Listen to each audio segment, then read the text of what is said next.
What's up? 4:55 p.m. 95 degrees says the car thermometer. I don't think it's actually that hot. I think my car's just been baking in the sun. I am leaving work right now. I cleaned the Halava work site, got it done, listened to some audiobooks, and today we're going to talk about taking immediate action. This is a thought that I've been mulling over for the past 24 hours. I was thinking about this yesterday, but I didn't put it in my Facebook Live. I also said that I'm gonna start dropping in kind of a spoken intro here. I wrote it all out. I don't remember it though. So yeah, I'm not even gonna try this time. I'll look over it again and start trying to implement that a little bit so that I can start extracting some of this audio and turning these into a podcast as well. So yeah, take immediate action. So I was reading some books today while I was cleaning, and guys, find time to read. Reading is awesome. It's amazing that we can sit down with people and hear their best thoughts, like super successful people, and we get to hear the mindsets that they have and the tips and tricks that they have implemented to become successful. Like, we don't have to figure it out on our own. I love that.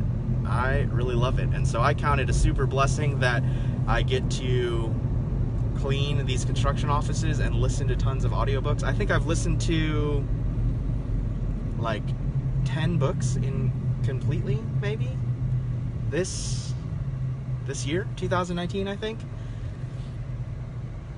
So that's cool. I'm gonna post an Instagram or a blog or something like that and let you guys know all the books that I've read this year, and also if I recommend them or not, and then a short summary of my takeaways. What's happening? I don't know what's happening right now. Traffic.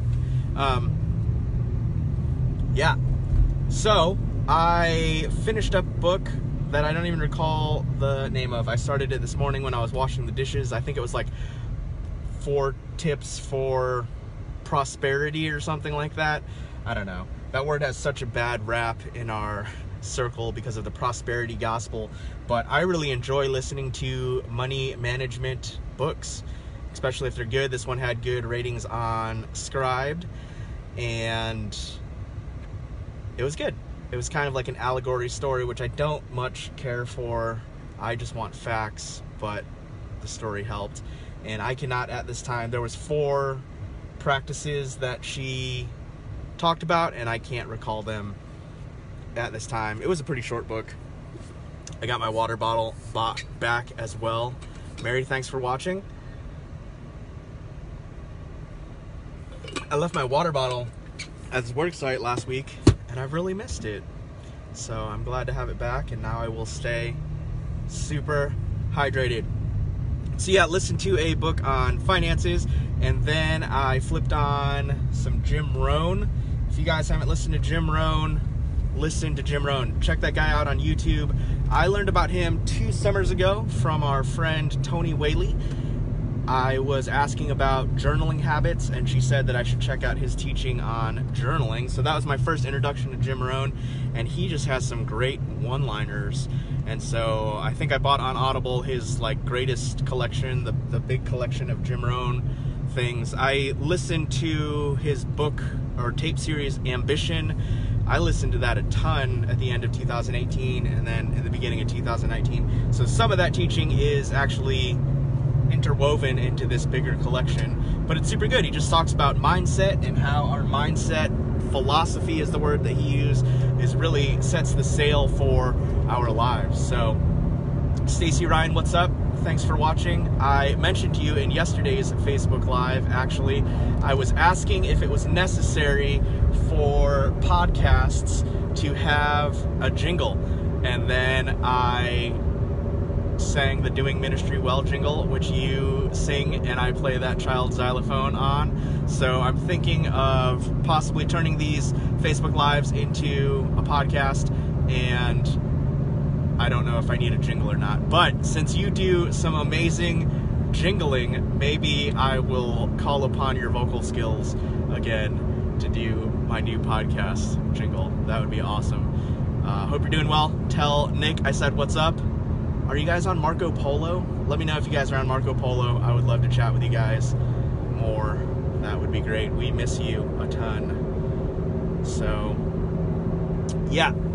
Jim Rohn, listen to Jim Rohn. His books are amazing. He's talking about mindset and how our mindset is really important. And then I started listening to 10X by Grant Cardone. And this is a book that RK recommended to me. And I keep getting his Facebook ads a lot. I think he's a real estate guy. And he does a big 10X conference, I think, too.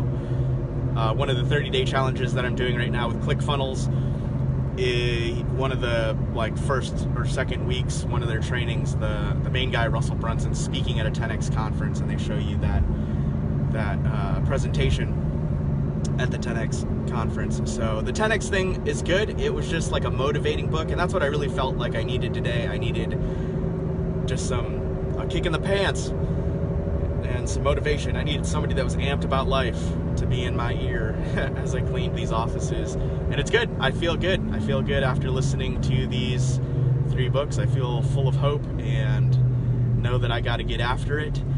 And the Grant Cardone book is good so far. He's just talking about taking ownership, taking responsibility, and that's part of that mindset that Jim Rohn is talking about. Are we going to be a victim? Are we going to make excuses? Or are we going to absolutely just own our stuff and put in 10 times the effort? So his big thing was saying that we underestimate how much effort a task is going to take, and that we undersell our goals. We set our goals too small, and that we should be setting our goals at 10x times, 10 times what we think they should be, and then we should be putting in 10 times the effort. And I think that's really good. That is really good. That way, if you end up only making, 4 times, you're still doing way better than you would have at one time. So super interesting concept there. And he talks about 4 types of people. He talks about people, I'm not sure these are his exact terms, but he talks about state of inaction, where you're just not doing anything. People that retreat, people that are running away. He talks about average people, mediocre people that just do enough to get by, and then he talks about people that get after it and put in 10 times the effort. So yeah, that was challenging to me. What do I need to make sure that I'm doing 10 times the effort in? What do I need to just make sure that I'm getting after? I had a great encouragement when we first moved out here and we're rolling into our new positions. Our friend Colleen said she was just transitioning into a new job as well, and she just said, put in all the effort you can, because you're gonna set up systems in that time that are gonna help you be successful for the rest of it. And so just put in more than you think you can. Don't worry about your work-life balance right now for that first 3 months. Really, kind of take the beachhead, I guess, would be the term, I think. So yeah, where do we need to just be putting in tons of effort right now, and for a short amount of time, so that we establish some ground, so that we take some ground. So, and that whole concept of 10x. So I'm doing the 30-day OMAD challenge. Today's day 4. I think the earliest I have today, I ate at about 12:30. I was feeling pretty hungry. I didn't put any fats in my coffee. I didn't put any MCT oil, coconut oil, or butter in my coffee today. I just drank 1 round of black coffee this morning. And I also ate some fried carbs last night, around 6 or 7 for my 1 meal last night. And so that was, I don't know. I was hungry this morning. What's up, Tim? Thanks for watching. Pumped to see you soon. I'm talking about my Oh Madness challenge. Today's day 4. Just been eating 1 meal a day. I ate my meal at 12:30 today. Ate a bunch of meat, and then those leftover appetizer fried carby things. And I'm feeling good. It's 5 o'clock. Gonna probably go to bed at 8:30 tonight. And yeah, doing good. Drinking lots of water. Got my water bottle back. But yeah, thinking about that Grant Cardone book, 10X, setting goals at 10 times. This is a 30-day OMAD challenge, 1 meal a day, intermittent fasting. And I was thinking, I don't even know if I want to say this on Facebook Live, man. But maybe I should do OMAD for 300 days, which is 10 times 30, which is a year. What if I did that? Tim Lee says he can barely function on 8 meals a day. That's awesome. Yeah, so I'm thinking that I should just, I should do it. A year of OMAD. What would that look like? 10-time goals. What do you need to 10-time make your goals 10 times? Santiago, thanks for watching. And yeah, take immediate action. This is something I was thinking last night too. This OMAD thing's been interesting, 1 meal a day, because it's made me stop and think about food a lot more and just be more conscious about my eating. And I really realized that I'm pretty dissatisfied with most meals, and I really want my meals to be good and satisfying. And I think I'm trying to get something out of food that doesn't exist. And that's me being pretty vulnerable saying that right there. But it's good. It's good that I can come to these conclusions. It's good that I can say these things out loud. And so the OMAD thing has been really helpful in 4 days to even come to that conclusion. But yeah, just taking immediate action. I was cleaning in Kapolei yesterday. I had gone 24 hours without eating. And so I was like, well, maybe I'll just push it and see if I can make it this whole day. But I was like, man, I want some chicken wings. So I stopped by a restaurant and got some chicken wings. And I took immediate action on this one thing. I sat down in the booth, and then immediately they sat someone behind me, and the lady was talking so loud. And just the way the booth was shaped, it sounded like she was like right in my ear. And so I just asked, hey, can I move to that table over there, because it just would not have been an enjoyable experience. So I took immediate action, and I thought I told the dude to not bring out any bread, but he brought out bread. And instead of me taking immediate action and saying, like, pushing it across the table and not eating it, I was like, well, it's here. And now I don't even remember if I actually did tell him to not bring bread or not. Maybe I didn't. So I ate that, and then it's just like when you open the door to something. I was kind of planning on doing keto, carnivore with the OMAD as well, but so I opened that door, and then I was just like, well, whatever. I'm gonna eat some other carbs now too. And yeah, I should have just taken immediate action, saw that bread, pushed it across the table, told them to take it back or something like that. And so what I've realized is that when we dilly-dally, that's such a mom word, don't dilly-dally. When we dilly-dally, we give ourselves time and make excuses to either not do the right thing. I mean, that's it. We just don't choose to do the right thing. The longer we wait, the harder it is to do the right thing. And the right thing might be taking an action that we need to do, or not doing something we need not to do. And so we need to really take immediate action right away. As soon as we feel that conviction of I know this is what I should do, we shouldn't sit there and toy with that idea, whether it's a good or bad thing. Should I go do this thing that I know probably isn't the greatest thing? You know, no, don't, and then get out of there, you know? Or should I go help this person that I feel like I should really help?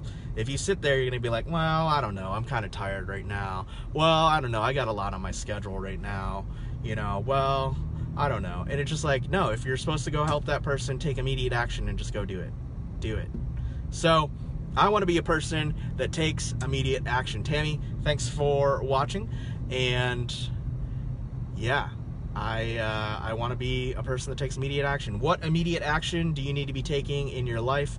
What are some areas that you find yourself continuing to not take immediate action? Where are those things that you get kind of stuck on and overthink and don't end up acting on when you need, to act on? Or what are the areas that we just keep coming up unfulfilled? Or what are the areas that we just keep not acting in the way that we know or want to act, right? And so how do we just take immediate action on those things and not give in to that place of thinking about it too long, which leads us to making poor choices? So those are my thoughts for tonight.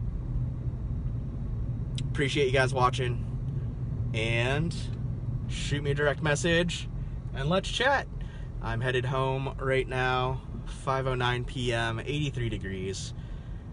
Beautiful Honolulu, H1 traffic.